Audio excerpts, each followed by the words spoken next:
Intercontinental. Yeah. Shout out. There. Gucci berry. Yeah. Get the Gucci berry out of the way. Thank you for having me. Yeah. Excited to be back. Great to see the lads. Been having good chats and that, haven't we? But yeah, it's great to be back. Really buzzing. Most of all, probably leadership. And,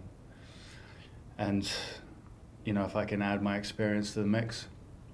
Obviously, in these, you know, when you got a 23-man squad, not everyone's going to be playing.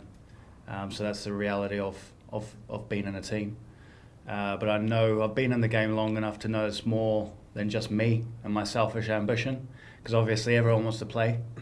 But I know the realism is that, you know, I might not be playing, I might be starting on the bench, but whether I'm on, I've always said whether I'm playing, whether I'm on the bench, I'm always going to be behind the lads and wanting them to do well, because the lads do well. If that 11 do well on that pitch, we all go to the World Cup.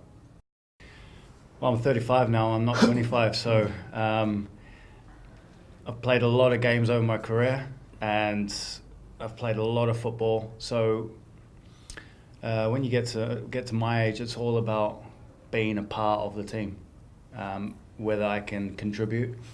You know, there might be a time in the game where it's 0-0 and we're needing a goal, and we need to force the issue to get something. Maybe not this game, but possibly in Peru. You know, the results we may take it there, and we might need to get a goal, and that's hopefully when I can maybe show what I can do, you know, and pop up with something and force something, because I've done it before. I think a lot of it comes down to pressure. I think it's managing the pressure, because obviously it's the first time in this playoff where we're at home first. Usually we go away and then come back for the last leg. Obviously the Bahrain game was immense pressure because we got a great result in Bahrain where no one expected us to get anything. And we took it here, and we were pretty much one game away from a World Cup.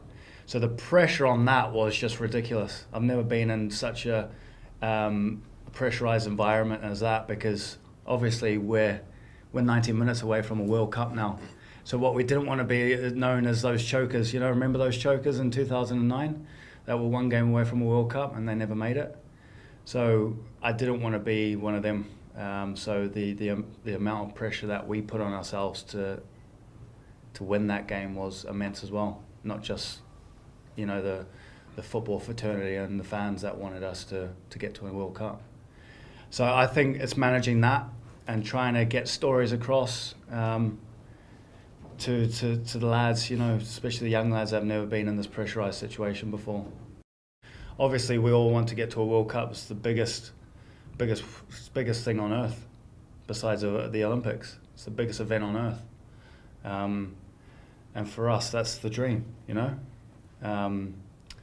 There's us that have been there, that have tasted it and want to go back, and there's us that have had the Mexico thing and it left a sour taste in our mouth because we felt like we just seriously underachieved. And and now we've come to this stage, and it's exciting because I do believe that we can win.